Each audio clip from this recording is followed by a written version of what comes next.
South Sudanese rebel leader General Peter Gadet has met with the Ambassador Ismail Wais, the IGAD Special Envoy for South Sudan, in Addis Ababa, Ethiopia, where they exchanged views on issues related to the peace process. Colonel Gatkov Mot-Tora, Gadet's press secretary, said in a statement that the leader of South Sudan United Movement, Peter Gadet, discussed issues pertaining to the revitalization process of the 2015 peace accord with Ambassador Ismail Wais on Monday evening. He pointed out that General Gadet reiterated his rebel movement's commitment to peace and stability in South Sudan.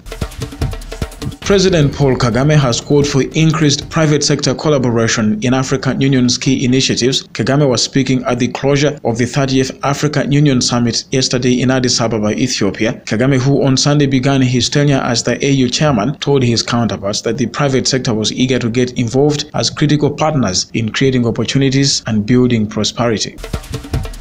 A Tanzanian farm on Monday bought 12,467 pieces of hippo teeth weighing 3,580 kilograms at an auction conducted by Tanzania Wildlife Authority, a government agency overseeing sustainable management of wildlife resource and biodiversity conservation. Ontour Tanzania Limited Company bought the teeth for 30.9 million Tanzanian shillings, or about $15,000, and initially paid 25% of the total amount. The remaining 75% must be cleared within 14 days after the auction. The auction took place in the headquarters of the Ministry of Natural Resources and Tourism in the commercial capital Dar es Salaam. The auction was protested by conservationists.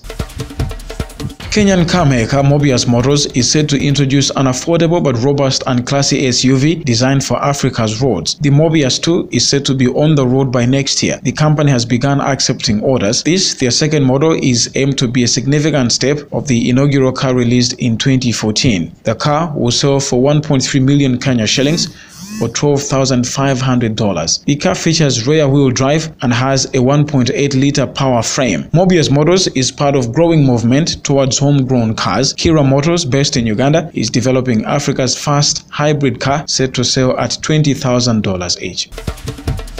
Over 400,000 Burundians have sought refuge in neighboring countries. According to the UN Office for Refugees, the political crisis and ensuing destabilization and deterioration of the economic situation in Burundi has since April 2015 led to the outflow of more than 400,000 Burundian refugees to neighboring countries, primarily the Democratic Republic of Congo, Rwanda, Tanzania, and Uganda. Out of the refugee population, 230,000 are children, representing approximately 54%. Tanzania is the largest host of Burundian refugees in the region, with 256,000 refugees as of October 31, 2017, of whom 236,000 are camp-based.